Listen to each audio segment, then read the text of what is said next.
പ്രശ്നം എന്ന് പറഞ്ഞിട്ടുണ്ടെങ്കിൽ ഇവിടെ വൃത്തി ചെയ്യാനായിട്ട് വെക്കുക. കോർപ്പറേഷൻ ഹെൽത്ത് ഓഫീസൊക്കെ ഇവിടെ ഉണ്ട്. പക്ഷെ ഒരു ഉദ്യോഗസ്ഥന്മാരും ഇവിടെ വന്നു നോക്കും. Good morning Kozhikode. ഇന്ന് നമ്മൾ സെൻട്രൽ മാർക്കറ്റിന്റെ മുന്നിലുള്ള അനീഫ് ഖാന്റെ കടയിൽ നിന്നാണ് ആദ്യ ചായ. ഒരു നഗരത്തിന്റെ മുഖഛായയിൽ ഏറ്റവും പ്രധാനപ്പെട്ടതാണ് അവിടുത്തെ ഫിഷ് മാർക്കറ്റ് എന്ന് പറയുന്നത്. ഇവിടെ സെൻട്രൽ മാർക്കറ്റിലെ മത്സ്യ മാർക്കറ്റ് നന്നാക്കുക എന്നതിൽ അവരെല്ലാവരും ഒന്നിച്ചു നിൽക്കുകയാണ്.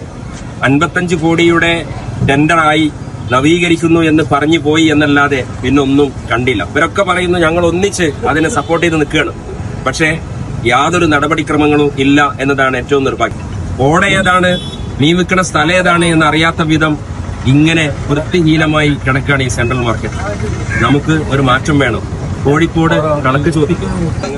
നമ്മളെ MLA 5 കൊല്ലം ഇവിടുന്ന് പോയിട്ട് അദ്ദേഹം 2.5 കൊല്ലം മന്ത്രിയായി എന്നല്ലാതെ ടെൻഡർമാരുടെ തിരിഞ്ഞു നോക്കിയില്ല. മാർക്കറ്റിലേക്ക് ഇതുവരെ തിരിഞ്ഞു നോക്കിയില്ല. ഒരു മന്ത്രിയായിട്ട് അങ്ങനെ മന്ത്രി നമ്മളൊന്ന് വന്ന് കോഴിക്കോട് സെൻട്രൽ മാർക്കറ്റ് ഇങ്ങനെ ദയനീയമായി തുടരുമ്പോൾ ഇവർ പറയുന്ന മറ്റൊരു വസ്തുത, ഈ മാർക്കറ്റ് ഉൾക്കൊള്ളുന്ന മണ്ഡലത്തിൽ MLA മന്ത്രി കൂടിയായിരുന്നു.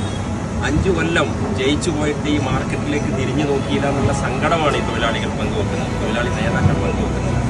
അതുകൊണ്ട് ഈ മാർക്കറ്റിന് ഒരു മാറ്റം വേണം. ഇവിടുത്തെ തൊഴിലാളികൾക്ക് അന്തസ്സ് കൊടുക്കണം. ഈ സെൻട്രൽ മാർക്കറ്റ് കോഴിക്കോടിന്റെ ഏറ്റവും അഭിമാനമുള്ള മുഖമായി മാറണം. അതിന് നമുക്ക് ഒരുമിച്ച് കൈചേർത്ത് പിടിക്കണം.